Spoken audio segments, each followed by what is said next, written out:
സഹൃദയരെ, കല്ലടിക്കുന്ന അഭിനയവേദിയുടെ 3ാമത് നാടകം ആരംഭിക്കുകയായി. പെരിച്ചാഴികളെ, നിങ്ങൾക്കൊരാലയം. നാടകത്തെക്കുറിച്ചൊരു വാക്ക്. അനുനിമിഷം മരിച്ചുകൊണ്ടിരിക്കുന്ന സമൂഹ മനസാക്ഷിക്കൊരന്ത്യ കൂതാശ. പെരിച്ചാഴികളെ, നിങ്ങൾക്കൊരാലയം.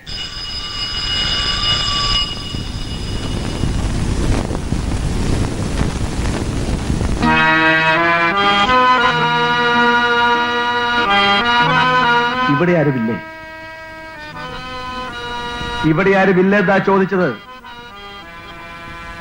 ഓ, മുകുന്ദനോ, നീ വീണ്ടും വന്നുവല്ലേ? അതെ അമ്മാവ, ഒഴുക്കിനെതിരെ നീന്തുകയാണെന്ന് അമ്മാവൻ ധരിക്കണ്ട. എല്ലാ നദികളും ഒഴുകി ഒടുങ്ങുന്നത് അവസാനം സാഗരത്തിലാണെന്ന് മറന്നുകൊണ്ടുമല്ല. എന്റെ പ്രായം കടന്നു വന്ന അമ്മാവന് എന്റെ വികാരങ്ങൾ മനസ്സിലാകുമെന്ന് ഞാൻ പ്രതീക്ഷിക്കുന്നു. സിംഹത്തിന്റെ മുമ്പിൽ പെട്ടുപോയ ഒരു ചുണ്ടലിയാണ് നീ. സിംഹങ്ങൾ തിരിച്ചോടിയ കഥയും ചരിത്രം പറയുന്നുണ്ട് അമ്മാവ.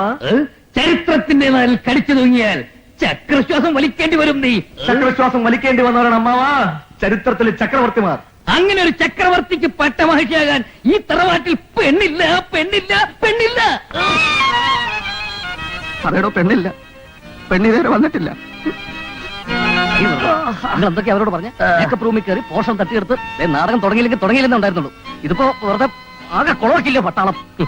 ജോസേ, എത്രയോ യുദ്ധങ്ങൾക്ക് നേതൃത്വം കൊടുത്തിട്ടുള്ളവനായി സുബേദാർ മാത്തച്ഛൻ ഒരു റുമ്പ് പോലും അറിയാതെ നമുക്ക് നമ്മുടെ മുഖം രക്ഷിക്കാൻ സാധിക്കും. നീ വാ. ആൾക്കൂട്ടത്തിലോട് ഞാനില്ല, ഒറ്റയ്ക്കങ്ങ് പോയാൽ മതി. അതിനല്ല, ഒരു പ്ലാൻ ഉണ്ട്. Obey my order.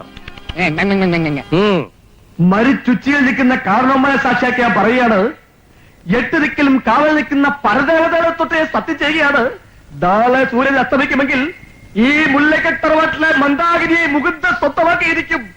ഇത് സത്യം, സത്യം, സത്യം. ചെറിയോ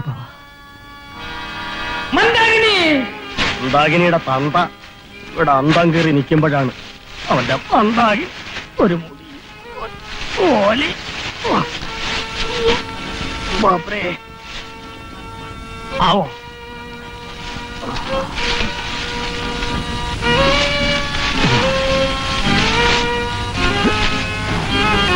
അടി എവിടെ ഒളിപ്പിച്ചിട്ടുള്ള ശുഭ്രഹോ ബദ്മാഷ്.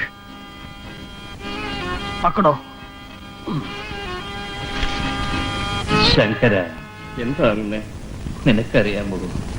1000 പ്രതീക്ഷകളോടെയാണോ ഞാൻ എന്റെ മോളെ വളർത്തിയത്. അറിയാം.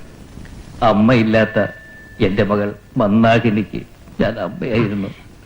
അവളുടെ ചേട്ടൻ എന്റെ മകൻ എന്നെ ധിക്കരിച്ചു പോയപ്പോഴും ഫസ്റ്റ് ഒബേ, ദെൻ കംപ്ലൈന്റ്. ആദ്യം കുഴി, പിന്നെ പരാതി. കുഴിക്കാൻ നേരിട്ടു.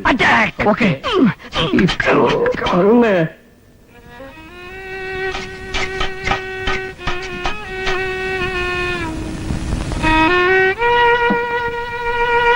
അച്ഛാ, വരണമെന്ന് കരുതിയതല്ല, തലകുനിക്കേണ്ടി വരുമെന്ന് വിചാരിച്ചതുമല്ല. പക്ഷേ ഞാൻ തോറ്റിരിക്കുന്നു അച്ഛാ. എന്റെ ഈ കാലിന്റെ അസുഖം ഭേദമാവുകയില്ലെന്ന് ഭിഷഗ്വരന്മാർ വിധി എഴുതി കഴിഞ്ഞു. ദേവിയും മക്കളും പട്ടിണിയാണച്ഛാ. നിന്റെ ഈ പതനം ഞാൻ എന്നേ പ്രതീക്ഷിച്ചതാണ്. നീ ആ പിഴച്ച പെണ്ണിനെ കെട്ടിയെന്ന് ഈ വീടിന്റെ പടിയറച്ച് നിന്റെ പിണ്ടം വെച്ചതാണ്. നീയും നിന്റെ ഭാര്യയും മക്കളും പട്ടിണി കിടന്ന് നരകിച്ച് നരകിച്ച് മരിക്കണം. അച്ഛാ,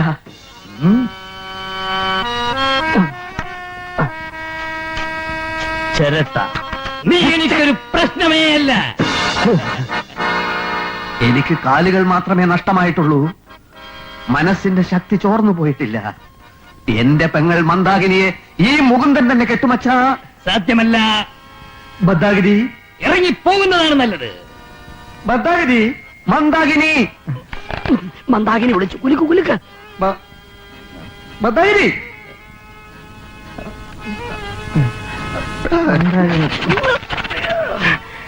മന്ദാകിനി.